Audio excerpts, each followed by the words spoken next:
이 시간 다 같이 자리에서 일어나셔서 하나님의 말씀을 함께 보시겠습니다. 창세기 45장 1절부터 8절까지 말씀을 함께 보시겠습니다. 창세기 45장 1절에서 8절까지 말씀을 우리 한 목소리로 같이 읽도록 하겠습니다. 그때 요셉이 자기 옆에 서 있던 모든 자들 앞에서 자기를 억제하지 못하여 소리를 질러 모든 사람을 자기에게서 물러가게 하니라. 요셉이 자기 형제들에게 자기를 알릴 때에 그와 함께 서 있던 자가 아무도 없었더라. 그가 크게 우니 이집트 사람들과 파라오의 집이 듣더라. 요셉이 자기 형제들에게 이르되 나는 요셉이니이다.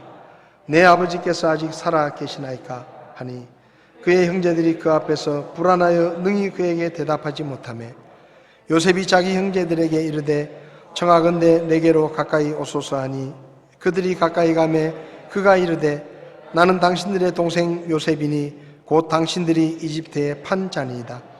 그런즉 이제 당신들이 나를 이곳에 팔았다고 해서 근심하거나 당신들 스스로에게 노하지 마소서. 하나님께서 생명을 보존하시려고 나를 당신들보다 앞서 보내셨나이다. 또 이 땅에 2년 동안 기근이 있었으나 아직 5년이 남아있어 그때 밭을 갈지도 못하고 수확하지도 못하리이다.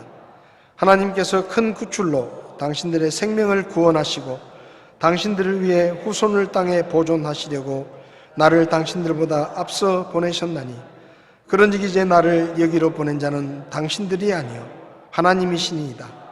그분께서 나를 파라오에게 아버지가 되게 하시고 그의 온 집의 주가 되게 하셨으며 또 이집트 온 땅의 지리자가 되게 하셨나이다. 아멘. 서신 채로 잠깐 기도하겠습니다. 살아 계시고 우리를 보시고 우리를 아시며 우리의 중심을 살피시는 하나님 아버지, 이 시간 저희들이 하나님 앞에 예배를 드리며 하나님의 말씀을 듣기를 원합니다. 저희들의 마음을 겸손하게 하시고 세상의 생각들을 버리고 하나님의 음성에 귀를 기울이며 주의 뜻을 밝히 깨달을 수 있도록 저희들을 도와주시기를 원합니다. 부족한 종을 세우셨지만 사람의 부족함은 감추시고 오직 하나님의 말씀만 선포할 수 있도록 종의 입을 다스려 주시기를 원합니다. 이 시간을 온전히 주님께 맡겨드리며 예수님의 이름으로 기도했습니다. 아멘. 자리에 앉으시겠습니다.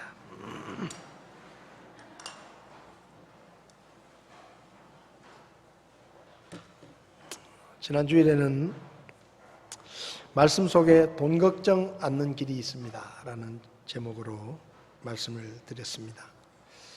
오늘날 많은 사람들이 오늘 먹을 것, 마실 것, 입을 것이 없는 것도 아닌데 돈 걱정을 많이 합니다.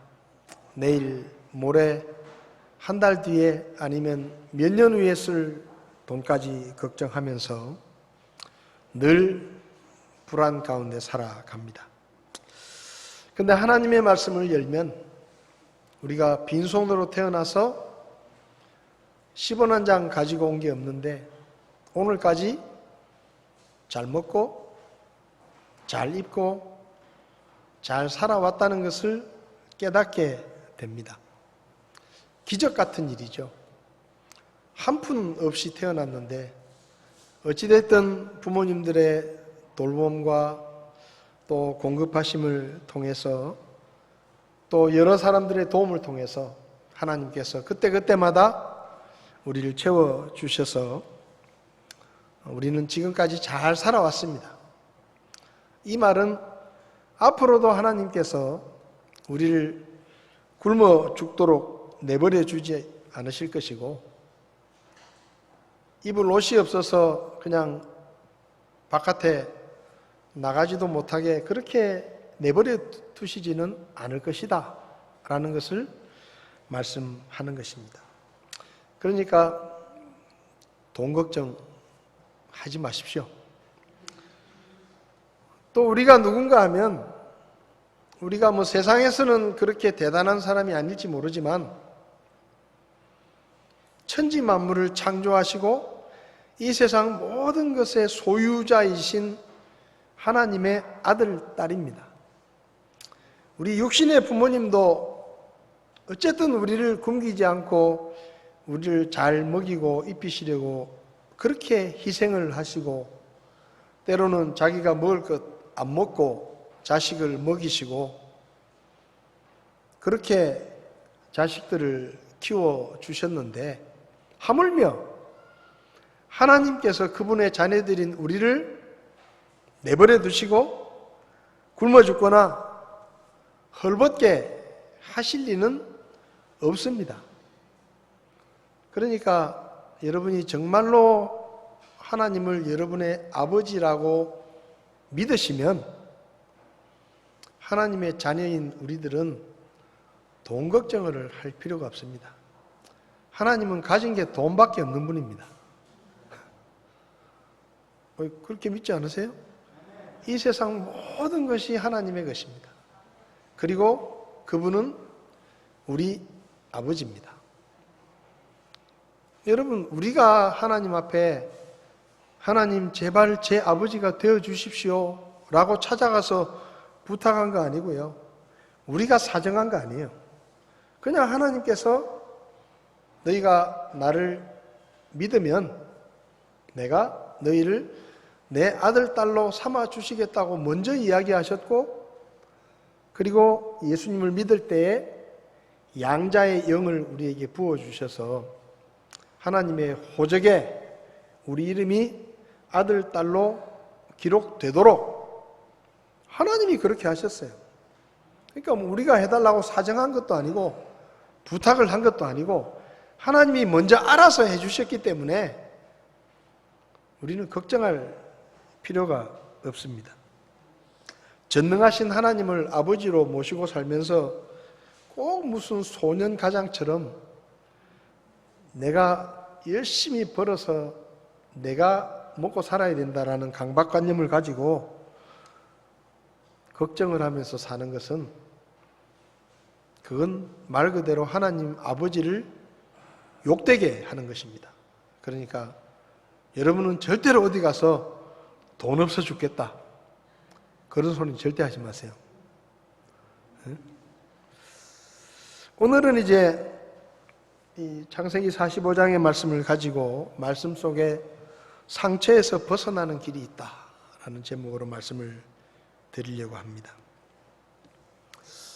많은 사람들이 착각하는 것 중에 하나는 다른 사람들은 별 문제가 없는 것 같고 다른 사람들은 걱정이 없는 것 같고 다른 사람들은 별 상처를 받지 않고 잘 먹고 잘 사는 것 같은데 나는 왜 이렇게 인생이 힘드냐? 나는 왜 이렇게 어려운 일이 많고 나는 이렇게 힘든 일이 많고 나는 상처받을 일이 많고 내 인생은 어떻게 이렇게 피곤하고 힘드냐? 그렇게 생각을 하는데요. 이 세상에 상처받지 않고 사는 사람은 한 명도 없습니다. 대부분은 어른들이 상처를 받는다고 생각하지만 어린아이들도 상처를 받습니다. 약하고 가난한 사람들만 상처를 받는 게 아니라 힘이 있고 돈이 많은 부자들도 상처를 받습니다. 여자뿐만 아니라 남자도 상처를 받고 실패한 사람도 상처를 받지만 성공한 사람도 상처를 받습니다. 직장인이나 사장이나 경찰이나 군인이나 학생이나 선생님이나 심지어 다른 사람의 상처를 상담해주는 상담자들도 살아가면서 이런저런 상처들을 받습니다. 인간관계에서 배신을 당하거나 차별을 당해서 상처를 받고 학대를 받고 폭력을 당해서 상처를 받고 억울한 오해를 받거나 피해를 입어서 상처를 받고 또 충격적인 사고나 지진이나 해리 같은 그런 큰 재앙을 겪으면 상처를 받습니다. 트라우마가 생기는 것이죠.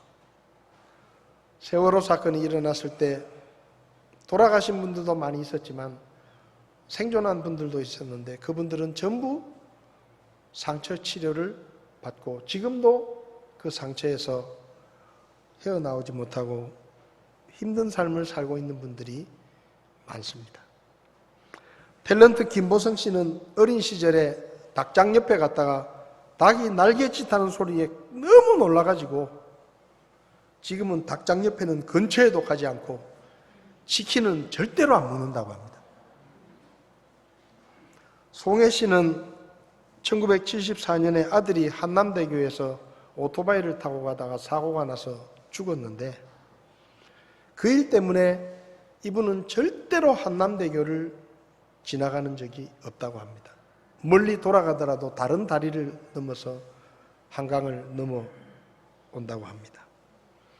개그우먼 이성미 씨는 중학교 시절에 김밥을 먹고 한번 크게 고생한 일이 있어서 그 뒤로는 김밥을 쳐다도 보지 않는다. 독일 바이에른 뮌헨 축구팀의 토마스 뮬러라는 선수가 있는데 이 선수는 한때 페널티킥을 차면 거의 완벽에 가까울 만큼 골을 넣었던 선수입니다. 그래서 자기 소속팀이나 국가대표팀에서 경기가 있을 때마다 페널티킥을 차면 항상 이 선수가 페널티킥을 찼습니다. 근데 챔피언스 리그 4강전에서 페널티킥을 실축을 해서 자기 팀이 지고 유로 2016년 8강전에서 페널티킥을 잘못 차가지고 자기 팀이 경기에 졌습니다.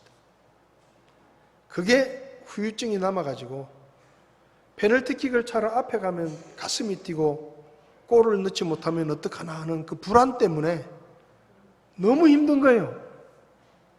그래서 이 선수가 지금은 페널티킥을 아예 차지 않는다고 합니다. 사람들은 이렇게 크고 작은 일들에 상처를 받고 트라우마를 가지고 살아갑니다. 근데 상처를 받는 것과 상처에 반응하는 태도는 사람마다 조금씩 다릅니다. 어떤 사람은 별것도 아닌 말 한마디, 아무것도 아닌 다른 사람의 행동 때문에 크게 상처를 받고 평생을 괴로워하기도 하지만 또 어떤 사람은 웬만한 일들은 다 그냥 대수롭지 않게 생각하면서 별로 상처를 받지 않는 사람도 있습니다. 어떤 사람은 어린 시절에 받았던 상처 때문에 평생 동안 60이 넘고 70이 넘어서도 그 어린 시절에 좋지 못했던 상처와 트라우마 때문에 괴로워하고 힘겹게 사는 것을 저는 본 적이 있습니다. 나이가 70이 넘었는데도 내가 이렇게 사는 것은 우리 부모님이 내가 어릴 때 나를 제대로 뒷바라지 해주지 않아서 내가 요 모양 요 꼴로 산다 하면서 세월이 수십 년이 지나고 이미 부모님이 세상을 다 떠나셨는데도 평생 동안 부모를 원망하고 불평하고 속상해하면서 입만 열면 그 얘기를 하시는 거예요. 그런 게 상처입니다.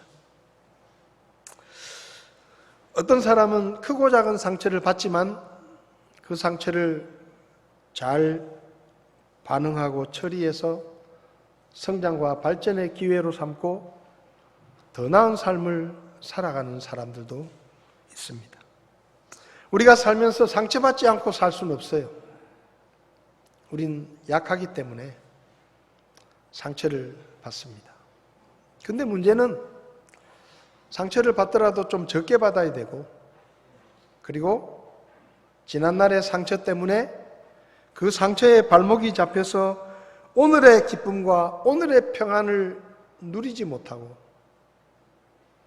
많은 것들을 얻었음에도 과거의 상처 때문에 괴로워하고 힘겨워하면서 오늘의 행복을 누리지 못하는 그런 어리석은 일은 없어야 되겠다는 것입니다. 오늘 본문에 나오는 주인공인 요셉은 파란만장한 인생을 살면서 정말로 상처를 많이 받은 사람입니다. 요셉은 야곱의 11번째 아들로 태어났는데 야곱이 특별히 사랑했던 라헬이라는 아내가 낳은 첫 번째 아들이고 늦둥이였기 때문에 아버지 야곱은 요셉을 특별히 사랑했습니다. 그래서 옷도 제일 좋은 옷을 입히고 요셉이 원하는 것은 다 해주고 부족함 없이 살았습니다. 창세기 37장을 보면 요셉이 어떻게 살았는지를 알 수가 있고, 그런데 아버지가 요셉을 너무 편애를 하니까 요셉이 버르장머리가 없어지고 형들을 무시하고 심지어 형들이 뭐 잘못한 게 있으면 꼭 일러 바치는 거예요. 아버지에게 일러 바치는 겁니다. 그러니까 형들은 요셉을 별로 안 좋아했죠. 한마디로 요셉은 형들에게는 밥맛 떨어지게 하는 아이였습니다. 꼴보기도 싫었죠. 안 그래도 미운데 어느 날 요셉이 와서 형님들 제가 꿈을 꿨어요. 그래? 무슨 꿈이냐? 제가 들에서 곡식단을 먹는데 형님들의 곡식단이 제 곡식단에게 절을 합디다. 아주 자랑스럽게 이야기를 하는 거예요. 또 한 번은 하늘에 별들이 절을 하는데 해와 달과 11별이 제 별을 보고 절을 합디다. 염장 지르는 거예요. 안 그래도 미워 죽겠는데, 그래서 형들이 우리가 땅에 엎드려서 너한테 절이라도 한단 말이냐? 네가 왕이라도 된단 말이냐? 버르장머리 없는 것 하면서 더 미워하고 정말로 시기했습니다. 그러던 중에 형들이 세겜 지역에 가서 양을 치고 있을 때 아버지가 요셉에게 심부름을 보냅니다. 형들이 잘 있는지 가서 한번 보고 오너라. 그래서 요셉이 아버지의 심부름으로 형들을 찾아가는데 형들이 양을 치고 있다가 저 멀리 보니까 요셉이 오는 거예요. 요셉이라는 것을 단번에 알아봤습니다. 왜냐하면 요셉이 입었던 그 채색 옷을 입고 오는 거예요. 꼴보기도 싫은 그 옷을 입고 꼴보기도 싫은 동생이 저 멀리서 떨래 오는 겁니다. 그 형들이 앉아서 저기 저 꿈쟁이가 온다. 저놈의 자식 우리가 그냥 죽여버리자. 우리가 자기한테 절을 하고 지가 왕이 되니 뭐니 이런 소리 떠드는데 우리가 저놈을 탁 죽여버리면 그놈의 꿈이 다 개꿈이 될 거 아니냐.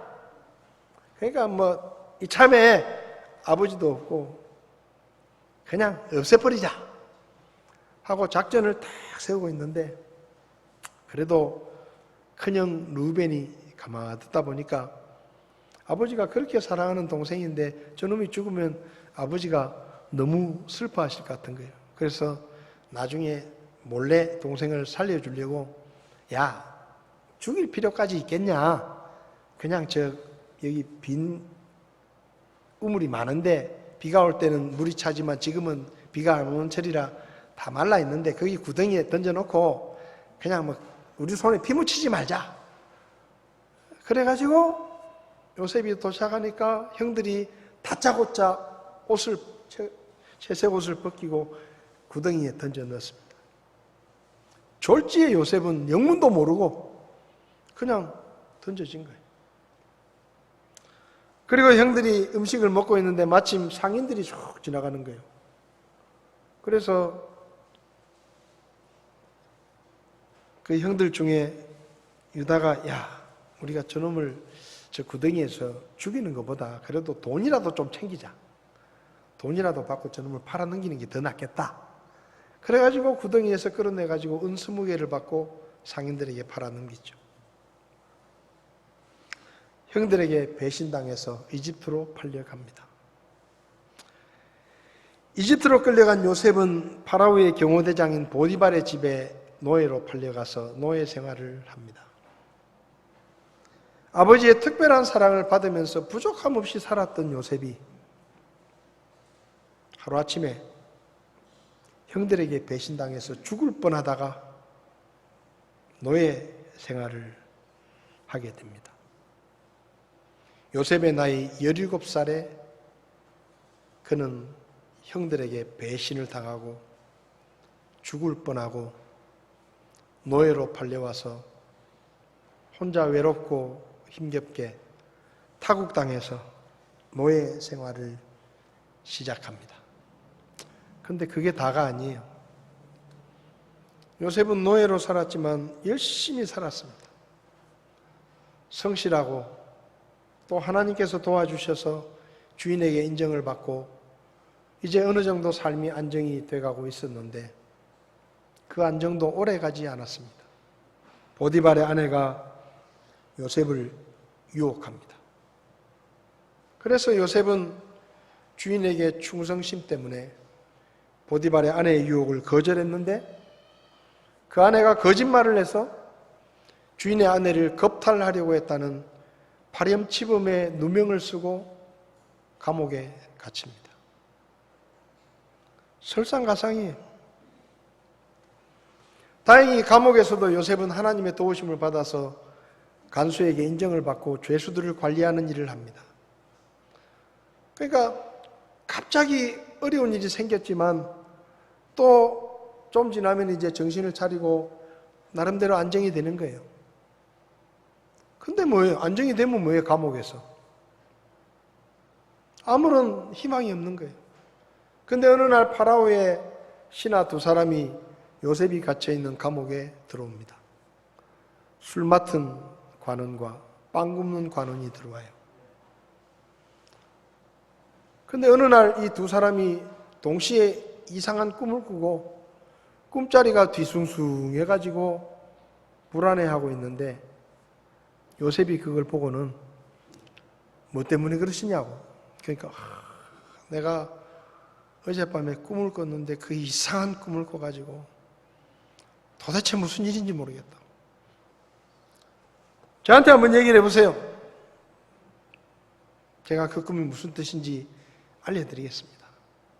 그래서 술 맡은 관원이 꿈을 이야기하고 빵 굽는 관원이 꿈을 이야기했는데 요셉이 꿈을 다 듣더니 그건 그 어르신이 나으리가 복권이 될 꿈입니다. 좀 있으면 복직이 될 겁니다. 빵 굽는 관원에게는 참 이걸 알려줘야 될지 말아야 될지 잘 모르겠는데 나으리는 이제 좀 있으면 처형이 되실 것 같다. 그러면서 이 술 맡은 관원에게 나으리가 분명히 복직이 될 텐데 제가 이런저런 사정으로 너무 억울하게 지금 이 감옥에 갇혀 있으니까 복직이 되시면 파라오 왕에게 제 사정을 좀 얘기해가지고 제 억울함을 좀 풀어주시고 제가 이 감옥에서 이 지긋지긋한 감옥에서 좀 나갈 수 있도록 좀 힘을 써주십시오 하고 부탁을 하니까 이 술 맡은 관원이 복직된다는 말에 너무 기분이 좋아가지고 이 사람아 걱정하지 마라. 내가 복직만 되면 내가 뭘 못해주겠냐. 나만 믿고 있어라. 근데 실제로 얼마 있다가 술 맡은 관원은 복직이 되고 빵 굽는 관원은 처형이 됐어요. 그래서 요셉은 기다리는 거예요. 그 양반이 복직이 됐으니까 분명히 내 억울한 사정을 철떡같이 약속을 했으니까 왕에게 이야기를 해가지고 이제 좀 있으면 내가 억울한 일을 풀려날 수 있겠다. 그러고 기대하고 있는데 일주일이 지나고 한 달이 지나도 아무 기별이 없는 거예요. 복직된 게 너무 좋아가지고 다 잊어버린 거예요. 요셉은 다시 기약 없이 감옥에서 어쩌면 죽을 때까지 평생을 있어야 할지 모르는 그 힘든 감옥 생활을 하게 됩니다. 아무런 희망이 없어요. 아는 사람도 없어요. 유일하게 알고 있는 자기 주인 보디발이 자기 아내를 겁탈하려고 했다는 것 때문에 자기를 감옥에 가두었으니 풀려날 가능성이 아무것도 없는 겁니다. 17살에 형들에게 배신을 당해가지고 죽을 뻔하고 노예로 팔려와서 나이 30이 다 될 때까지 그 어두운 감옥에서 억울하게 누명을 쓰고 뭐 잘못해서 갇힌 것도 아니고 언제 풀려날지도 모르는 그 절박한 상황 속에서 요셉이 얼마나 형들이 원망스러웠겠습니까? 아무리 내가 미워도 그렇지 어떻게 형들이 나를 죽이려고 해? 어떻게 나를 팔아넘겨? 그게 인간이야? 응? 엄마는 다르더라도 그래도 형제인데 어떻게 형들이 나한테 그럴 수가 있냐? 내가 이 감옥에서 나가기만 해봐라 다 때려 죽여버리겠다. 싹 쓸어버리겠다고. 얼마나 화가 났겠습니까? 나는 주인의 충성을 다하느라고 그 아내가 그렇게 끊임없이 나를 유혹해도 내가 그 유혹을 거절하고 주인에게 신의를 지켰는데 그놈의 옆에 내가 거짓말을 해가지고 누명을 씌워가지고 그 주인은 나를 그렇게 잘 알면서도 자기 마누라 말만 듣고 나를 감옥에 가도 인간들이 말이야 잘 먹고 잘 사는지 보자. 얼마나 원망하고 얼마나 상처를 받았겠습니까? 여러분이 요셉처럼 그런 일을 당했다면 얼마나 상처를 많이 받았겠어요?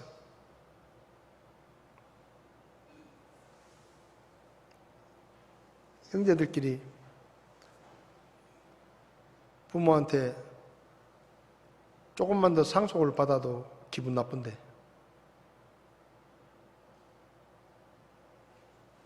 죽이려고 했잖아요. 돈을 받고 팔아넘겼잖아요. 아무런 양심의 가책도 없이 아무 일도 없던 것처럼 살고 있잖아요. 우리가 그런 일을 당했다면 우리는 어떻게 지냈겠습니까? 근데 중요한 것은 사람들은 요셉을 잊어버렸지만 하나님께서 요셉을 잊지 않으셨습니다. 요셉이 30살 되었을 때 이집트 왕 파라오가 꿈을 꿉니다. 두 번의 꿈을 꾸는데 강둑에 서 있는데 나일강에서 살찌고 잘생긴 암소 7마리가 올라오더니 풀을 뜯고 있고 기분이 좋았습니다. 강에서 살찌고 잘생긴 소가 7마리가 나와가지고 자기 뜰 앞에서 풀을 뜯고 있으니 앞으로 좋은 일이 있는 모양이다. 그럴 수 있죠. 근데 좀 있다가 아주 말라 비틀어지고 꼴보기도 싫게 생긴 그 암소 7마리가 다시 강에서 나오더니 그 살찌고 좋은 암소를 홀딱 잡아먹으래요. 놀래가지고 꿈을 깼어요. 흉측하게 생긴 소들이 나와가지고 그 좋은 소를 다 잡아먹거든요. 아이, 뭐 재수 없는 꿈이 다 있냐. 개꿈이구나. 잊어버리려고 애를 썼습니다. 근데 또 꿈을 꿨어요. 아주 좋은 줄기에서 아주 살찌고 찐 이삭이 7 이삭이 싹 돋아나더니 좀 있으니까 또 아주 말라 비틀어진 벌레 먹은 것 같은 그런 이삭이 싹 나오더니 그 좋은 이삭들을 싹 잡아먹은 거예요. 두 번이나 그런 꿈을 꾸니까 얼마나 불안하겠어요. 한 번도 아니고 두 번이나. 그러니까 파라오가 마음이 싱숭생숭해가지고 이집트에 똘똘하다는 신하들을 다 불렀습니다. 마술사들과 신하들을 불러놓고, 야, 내가 꿈을 꿨는데 한 번도 아니고 2번이나 괴상한 꿈을 꿨다. 이 꿈이 도대체 무슨 꿈인지 한번 너희들이 해석을 한번 해봐라 하고 꿈 얘기를 해줬어요. 근데 전부 머리만 긁적긁적거리고 아무도 그 꿈이 무슨 뜻인지를 모르는 거예요. 그래서 파라오가 열이 받았어요. 니들이 뭐 그렇게 잘난 체하고 똑똑한 체 하더니 아이고 뭐 이런 꿈도 하나 제대로 못 맞추냐? 니들 내 손에 다 죽었다. 그러니까 그 술 맡은 관원이 옆에서 있다가 2년 전에 자기가 감옥에 갇혔을 때 요셉에게 자기 꿈을 해몽해 주었던 게 기가 막히게 맞았다는 것을 생각해냈습니다. 그래서 파라오에게 왕이시여, 제가 한 2년 전에 왕에게 잘못해가지고 감옥에 갇힌 적이 있지 않습니까? 그때 그 감옥에서 희한한 놈을 하나 만났는데 그 뭐 히브리 사람이긴 한데 노예로 팔려와가지고 노예 생활을 하다가 주인의 아내를 겁탈하려고 그 나쁜 놈인데 꿈은 잘 맞춥디다. 기가 막히게 맞춥디다. 그러니까 한번 그 놈을 불러가지고 한번 물어보십시오. 그러니까 왕이 당장 불러라 당장. 그래가지고 요셉이 뭐 감옥에서 끌려 나오는 거예요. 네가 그렇게 꿈을 잘 맞춘다며. 아이, 왕이시여, 제가 잘 맞추는 게 아니고 하나님이 저에게 지혜를 주셔서 제가 꿈을 좀 볼 줄은 압니다. 그래? 그럼 내가 꿈을 얘기해 볼 테니까 네가 한번 풀어봐라 하면서 꿈을 쫙 이야기를 했어. 요셉이 듣더니 싱긋이 웃으면서 뭐 별것도 아니네요. 뭐냐 이게 도대체. 앞에 나온 그 암소와 뒤에 나온 이삭의 꿈은 똑같은 얘기입니다. 참 왕이 운도 좋습니다. 하나님이 왕에게 앞으로 일어날 일들을 미리 꿈으로 가르쳐 주신 겁니다. 7년 동안 큰 풍년이 들고 그리고 그 다음에는 7년 동안 아주 큰 흉년이 들 것입니다.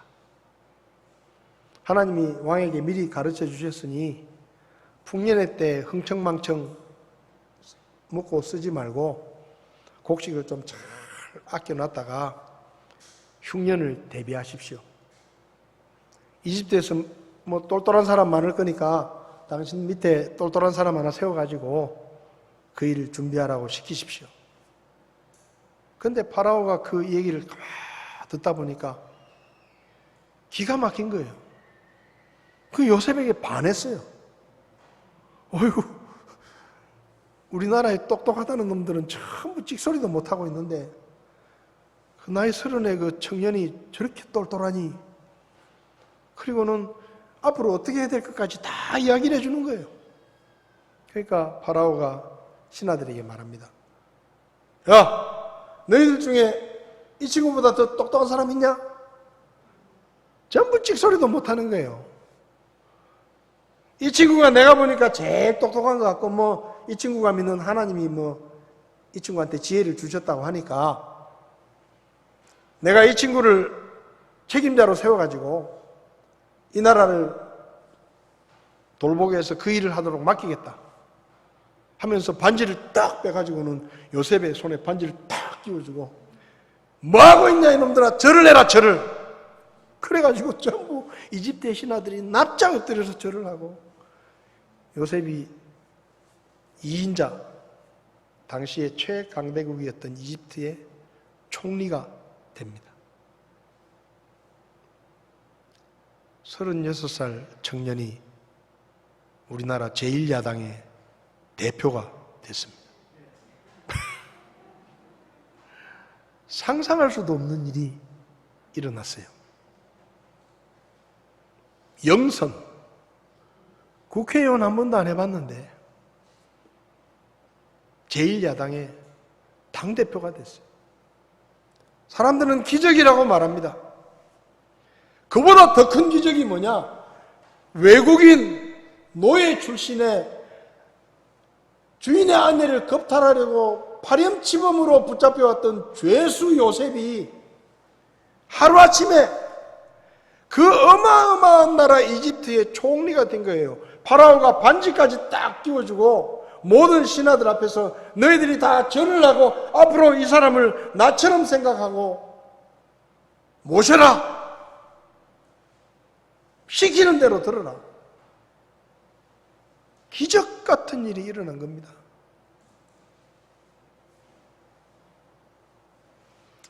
그래서 요셉이 이집트의 총리가 돼가지고 7년의 풍년 동안에 곡식을 거두어가지고 비축을 싹 창고를 짓고 비축을 해가지고 흉년을 대비합니다. 요셉이 말한 대로 7년 동안 어마어마한 풍년이 들더니 그 다음에는 비도 오지 않고 온 땅이 말라 비틀어지고 곡식들이 자라지 않는 역사적인 흉년이 찾아왔습니다. 1년이 지나고 2년이 지났습니다. 다른 나라에는 아무도 그걸 몰라요. 그러니까 풍년이 들었을 때 흥청망청 쓰고 놀고 즐기고 앞으로 계속 이런 풍년이 올 것이라고 흥청망청 쓰고 잘 먹고 잘 살았는데 어마어마한 흉년이 들어가지고 2년이 지나니까 이제 먹을 게 없는 거예요. 곡식이 없는 겁니다. 근데 들리는 소문에 이집트에는 곡식이 많이 있다 하더라. 그래서 주변의 민족들이 전부 이집트에 가서 곡식을 돈 주고 사오는 거예요. 2배, 3배 돈을 주고. 요셉은 이집트 사람들을 먹을 것뿐만 아니라 장사까지 하는 거예요. 장사까지. 남아 돌아가지고. 그러니까 가나안 땅에도 흉년이 들어서 야곱이 양식이 떨어지니까 자기 아들들을 불러가지고 야, 너희들 뭐 특별한 수가 있냐? 없습니다. 지금 집에 양식이 떨어졌는데 너희들 뭐하냐? 이집트에 양식이 있다고 하니까 빨리 가서 이집트에 가서 양식을 좀 사오너라. 심부름을 보냅니다. 10명의 아들을 보내요. 11번째 아들인 요셉은 죽었다고 알고 있고 베냐민이 하나 더 태어났는데 그 베냐민이 태어나면서 라헬이 죽었어요. 그러니까 이 베냐민은 야곱에게는 요셉도 그렇게 사랑했는데 베냐민은 정말 하나밖에 안 남은 자기가 사랑하는 여자의 아들이에요. 그러니 베냐민은 남겨두고 형들을 10명을 다 이집트로 보냅니다. 10명의 형들이 이집트에 와서 총리가 된 요셉을 만났는데 상상도 못하니까 알아보지도 못하죠. 넙죽절을 하고 우리가 곡식을 좀 구하러 왔으니 곡식을 좀 저희들에게 파십시오. 요셉이 속으로 니들이 내가 꿈 얘기했을 때 욕했지. 근데 내 앞에서 지금 납작 엎드려서 절을 하면서 이렇게 될 줄 알았다. 응? 속으로 그렇게 얘기하면서 너희들이 곡식을 사러 온 게 아니고 떼거지로 몰려온 걸 보니까 니들은 분명히 간첩이다. 니들은 간첩이다. 아유, 아닙니다. 저희들은 뭐 가나안 땅에 사는 야곱의 아들들이고 뭐 저거 뭐 자기들 얘기를 하는 게. 그래, 그럼 너희들이 간첩이 아니라는 것을 증명하려고 하면 너희 집에 남은 그 막내 아들을 증거로 데리고 와라. 아, 그 애는 안 됩니다. 우리 아버지가요, 걔는 절대로 안 내줄 겁니다.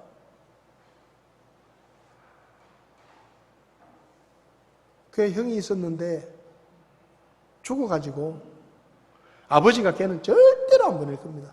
그 잔소리 하지 말고 너희들이 간첩이 아니라는 걸 증명하려고 하면 걔를 데리고 와라. 그리고 너희들이 갈 때 한 명이 여기 인질로 잡혀 있어야 된다. 그래서 시므온이 인질로 남고 10명이 가서 아버지를 설득해가지고 베냐민을 데리고 옵니다. 11명이 왔습니다. 인질로 잡혀 있었던 형까지 다 11명이. 야곱이 그 11명을 다 데리고 요셉이 자기 집으로 데리고 와서 잔치를 베풉니다. 근데 잔치를 베푸는데 형들부터 순서대로 쫙 자리를 정해줍니다. 그 이상한 거예요, 이 사람들이. 저 사람이 우리 서열을 어떻게 하냐. 근데 형들부터 쭉 장유유서로 쫙.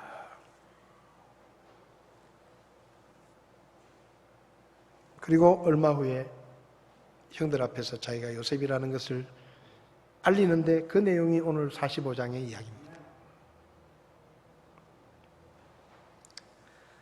상처를 받았습니다. 배신을 당했습니다. 죽을 뻔했습니다. 근데 성경을 보면 요셉은 아무런 상처를 받지 않았습니다. 지난날의 상처 때문에 괴로워하지도 않았고 지난날의 상처를 생각하며 복수의 칼날을 갈지도 않았고 오히려 형들을 용서하고 형들에게 자비를 베풉니다. 어떻게 그럴 수 있을까요? 우리가 어떻게 하면 상처를 적게 받고 지난날의 상처에서 벗어날 수 있을까요? 요셉을 통해서 우리는 자기가 당한 모든 일이 하나님이 행하신 일이라고 믿는 요셉을 봅니다. 요셉이 형들에게 자기를 밝히면서 이렇게 말하죠. 4절을 보면 나는 당신들의 동생 요셉이니 곧 당신들이 이집트의 판자입니다. 여러분, 요셉이 형들이 자기를 배신하고 자기를 돈 받고 팔아넘기고 자기를 죽이려고 했다는 것을 잊어버린 게 아니에요. 다 기억하고 있어요. 그런데 상처는 받지 않았어요. 뭐라고 말합니까? 5절에 그런즉 이제 당신들이 나를 이곳에 팔았다고 해서 근심하거나 당신들 스스로에게 노하지 마십시오. 하나님께서 생명을 보존하시려고 나를 당신들보다 앞서 보내셨나이다. 8절을 보십시오. 그런즉 이제 나를 여기로 보낸 자는 당신들이 아니요 하나님이십니다. 요셉이 어떻게 상처를 받지 않을 수 있었느냐? 요셉은 자기에게 일어나는 모든 일이 사람이 하는 일이 아니라 하나님이 행하시는 일이라고 받아들였습니다. 상처라는 게 묘합니다. 욕을 먹어도 나를 미워하는 사람이 욕을 하면 상처를 받지만 나를 아끼고 나를 사랑하는 사람이 욕을 하면 고맙습니다. 매를 맞아도 나를 미워하고 나를 시기하고 내가 안 되기를 바라는 사람이 매를 때리면 상처가 되지만 정말 나를 아끼고 사랑하고 내가 걱정이 되고 내가 잘 되게 하기 위해서 매를 때리면 그 매는요 상처가 안 돼요. 고마워요. 저도 군대에 있을 때 매를 맞아봤는데 지금도 억울하게 생각되는 매가 있습니다. 잘해준 건 한 개도 없으면서 조금만 잘못하면 좁혀는 거예요. 지금은 많이 나아졌지만 그때는 전라도 경상도가 대단했습니다. 전라도 고참이 제 바로 위에 고참이었는데 어디서 왔노? 경상도 말로 묻더라고요. 그래서 저는 경상도 사람인 줄 알았어요. 부산인데요. 눈 감아봐라. 뭐가 보이노? 캄캄합니다. 그게 네 군생활이다. 그게 앞으로 네 군생활이다. 네 내 손에 죽었어.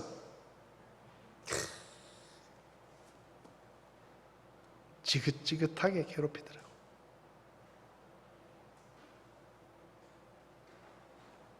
그게 상처예요. 나를 싫어하고 미워하는 사람이니까. 근데 어떤 고참은 진짜 나한테 잘해줬어요. 근데 그 고참한테도 제가 맞았어요. 근데 때리는 사람이 나를 괴롭히려고 때리는 게 아니라 나를 걱정하고 내가 제대로 군생활 하라고 때리는 걸 아니까 맞아도 고마운 거예요.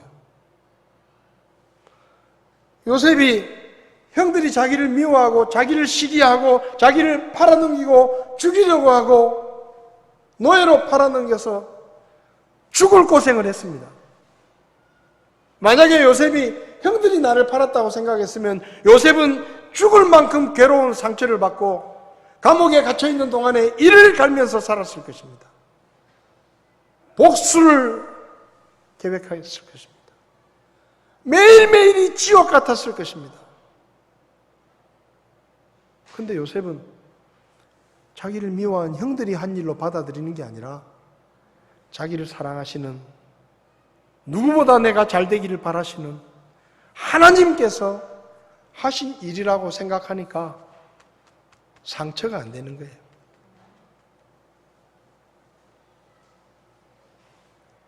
우리가 우리에게 일어나는 모든 일들을 새롭게 보아야 됩니다. 우리에게 일어나는 모든 일은 하나님의 허락 없이는 일어나지 않는 일들입니다. 때로 우리가 나쁜 일을 당하고 억울한 일을 당하고 손해를 보고 상처받을 일이 일어나더라도 그 일은 하나님이 허락하신 일입니다. 그렇게 생각하면 상처를 많이 받지 않습니다.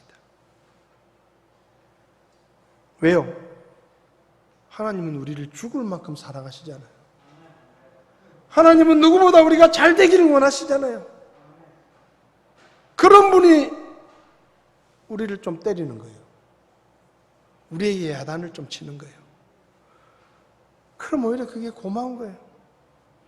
우리가 살다 보면 나쁜 일도 있고 딴 사람 때문에 피해를 볼 수도 있고 억울한 일을 당할 수도 있고 내가 베푼 선행에 합당한 보상을 받지 못할 때도 있고 원수 같은 사람도 만날 수가 있습니다. 그런데 그때 우리가 그래, 저 사람이 하는 게 아니야. 하나님이 하시는 거야. 그렇게 바라볼 수 있다면 요셉처럼 우리도 크게 상처를 받지 않을 수 있습니다. 욥은 정말로 죽을 만큼 상처를 받을 일을 겪었습니다. 모든 소유를 하루 동안에 잃었고 10남매가 하루아침에 죽었고 온몸에 악성 피부병에 돋아서 깨진 그릇 조각으로 피를 흘리면서 긁어야 되는 그런 재앙 앞에서 욥이 뭐라고 말합니까? 주신 분도 하나님이시고 가져가신 분도 하나님이시고 이거 하나님이 하시는 일이다. 하나님이 찬송을 받으셔야 된다. 그 미친 사람이에요. 제가 볼 때는 제정신이 아니에요. 제정신이면 절대 그렇게 말 못합니다. 모든 소유가 하루 동안에 다 없어지고 10남매가 한꺼번에 죽었는데 그런 말이 나옵니까? 근데 그런 말이 나와요. 왜? 하나님이 하신 일. 나는 이유를 모르지만 설마 하나님이 나를 괴롭게 하시고 고통스럽게 하시려고 이렇게 하시겠냐? 나를 그렇게 사랑하시는 분인데. 그래서 그런 거예요. 요셉은 모든 일을 하나님이 하신다고 믿었을 뿐만 아니라 결국은 하나님께서 모든 것을 합력해서 선을 이루실 것이라고 믿었습니다. 요셉의 형들은 요셉이 용서했지만 믿지 못했습니다. 그래서 늘 불안했습니다. 그러다가 아버지가 돌아가셨습니다. 아버지가 돌아가셨으니 저놈이 이제 칼을 드러내고 발톱을 드러내고 우리에게 복수를 할 것이라고 걱정이 됐습니다. 아버지가 살아계실 때는 아버지 얼굴을 봐서 우리를 용서하는 것처럼 그렇게 했지만 이제 아버지가 돌아가셨으니 저놈이 본색을 드러낼 것이다. 그래서 겁이 났습니다. 그래서 장례가 끝나자마자 와 요셉에게 몰려가서 무릎을 딱 꿇고 요셉아, 아버지가 돌아가실 때 절대로 네가 형들에게 복수하면 안 된다고 유언을 하셨다. 그러니까 우리한테 악감정 품지 마라. 그때 요셉이 뭐라고 말하는지 아세요? 같이 무릎을 꿇고 형들의 손을 잡고 눈물을 흘리면서 요셉이 하는 말이 창세기 50장에 기록되어 있습니다. 19절에 요셉이 그들에게 이르되 두려워하지 마십시오. 내가 하나님을 대신하겠습니까? 오직 당신들로 말하건대 당신들은 내게 악을 행하려고 생각했지만 오히려 하나님은 그 일을 선이 되도록 계획하시고 이루셔서 이날과 같이 내가 많은 사람을 살릴 수 있게 했습니다. 그러므로 걱정하지 마십시오. 제가 형님들과 형님들 자식들 손자들까지 제가 알아서 다 뒷바라지하고 먹이고 입히고 제가 부양하겠습니다. 그러니 제발 그런 말은 하지도 마십시오. 기가 막히잖아요. 요셉이 뭐라고 말해요? 당신들은 악을 행하였으나 당신들이 나쁜 짓 한 거 맞다. 형들이 나쁜 짓 한 거 맞다. 복수를 당해도 싸다. 그런데 천만다행으로 하나님께서 형들이 행한 악한 일을 선하게 바꿔주셔서 오늘에 이르는 것이다. 그러니까 나는 형들한테 감정 없다. 하나님이 하신 일이고 하나님이 이렇게 잘 되게 해주셨으니 걱정하지 마십시오. 여러분, 우리는 이 말씀을 암송합니다. 우리가 알거니와 하나님을 사랑하는 자들 곧 그분의 목적에 따라 부르심을 받은 자들에게는 모든 것이 합력하여 선을 이루느니라. 암송하죠. 누가 물어봐도 지금 당장이라도 외울 수 있습니다. 그런데 믿으십니까? 정말로 믿으시나요? 우리에게 일어나는 모든 일을 하나님이 선으로 바꾸어 주실 것이라고 믿으시나요? 그렇다면 상처받지도 말고 지난날의 상처도 이제 버리십시오. 원망, 불평, 복수심 다 버리세요. 그 사람 때문이 아니에요. 아버지 때문이 아니에요. 미워하지 말고 이제 좀 풀어주세요. 여러분 스스로 그 상처에서 나오십시오. 진주는 조개가 자기 몸속에 이물질이 들어와서 상처를 내면 그 이물질이 자기를 더 상처내지 못하도록 껍질을 만드는 진액을 뿜어내가지고 그 이물질을 수백 겹으로 덮어 씌워가지고 만들어지는 게 진주입니다. 그래서 진주는요, 상처받지 않은 조개는 진주를 만들 수가 없어요. 그런데 상처를 받아서 그것을 상처로 받아들이지 않고 진액을 뿜어내서 그걸 수백 겹으로 덮어 씌우면 그게 보석이 되는 거예요. 우리의 삶에 상처가 있더라도 우리가 믿음의 진액을 계속 뿜어내서 하나님을 믿고 하나님께서 선을 이루실 것을 믿고 기다리며 계속해서 믿음의 진액을 뿜어내서 그 상처를 더 씌우고 더 씌우고 더 씌우다 보면 언젠가 우리의 삶에도 보석 같은 진주가 생겨나는 것입니다.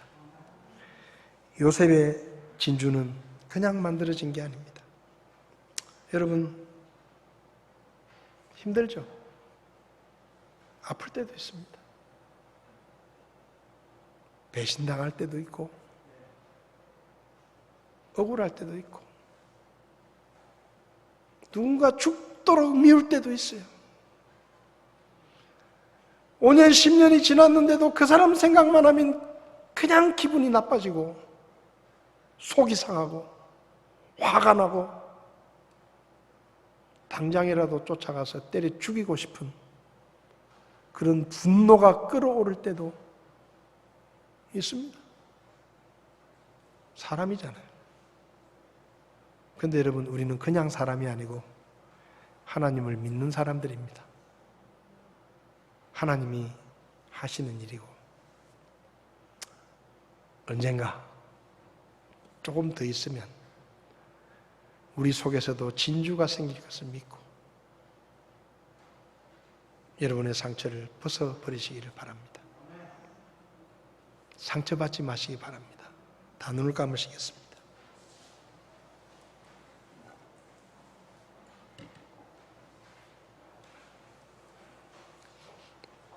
혹시 마음에 상처가 있으십니까? 지금 어려운 일을 당하고 계십니까?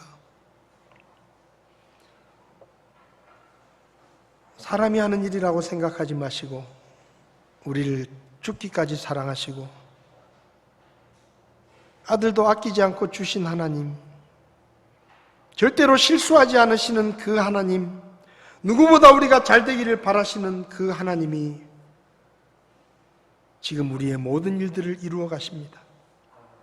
믿으시기 바랍니다. 그리고 때가 되면 지금은 아프고 지금은 괴롭고 지금은 힘들고 지금은 억울하고 지금은 너무너무 화가 나지만 그 일들도 때가 되면 하나님이 선으로 바꾸어 주실 것입니다. 믿으시기 바랍니다. 그리고 지난날의 상처에서 헤어나오십시오. 지난날의 아픔과 상처에 얽매여서 오늘 하나님이 주시는 기쁨과 오늘 하나님이 베푸시는 은혜까지 누리지 못하는 어리석음을 더 이상 계속하지 마시고 오늘 다 여러분의 상처와 분노와 미움과 아픔을 다 벗어놓고 주님 주시는 자유와 기쁨을 누리시기를 바랍니다. 한 2분 정도 시간을 드리겠습니다. 혹시 여러분에게 쓴뿌리가 있었다면 가족이나 친척이나 친구들이나 아니면 또 다른 누군가에 대해서 쓴뿌리를 가지고 속상해하고 미워하고 분노하고 언젠가 안갚음을 해야 되겠다라는 그런 마음이 여러분에게 있었다면 이제 하나님 앞에 다 내려놓으십시오. 그리고 주님이 주시는 기쁨과 평안을 누리시기 바랍니다. 한 2분 정도 제가 시간을 드리겠습니다. 하나님 앞에 내려놓으시고 기도하시고 하나님께 맡기시기 바랍니다.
살아계신 하나님, 지금까지 살아오면서 억울한 일도 있었고 속상한 일도 있었고 나쁜 일도 있었고 힘든 일도 있었고 그래서 사람이 싫어 사람이 미워지고 우리 마음속에 쓴뿌리가 있었던 적이 있습니다.